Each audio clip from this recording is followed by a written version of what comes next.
So when George the atheist comes to you, you're not starting to say, oh, Big Bang Theory, science. And he's like, I don't care about science.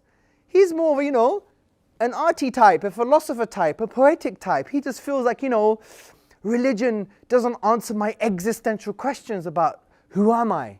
Whose am I? For whom am I? Why am I? And you're talking about some abstract scientific information that we don't even know what that really means, and we don't even have the background to understand it, yet we're giving it to them because we're giving dawah to the judgment of George. We're not giving dawah to George, right? And this is like a social hypocrisy for me, because don't we accuse many of the kind of Islamophobes for doing exactly the same thing? They look at you, oh, you're a terrorist, you're an extremist, you're this, you're that, you're the other. And you're like, no, there's a context. No, engage with me. No, let's have a conversation. It's okay when, the shoe's on the other foot.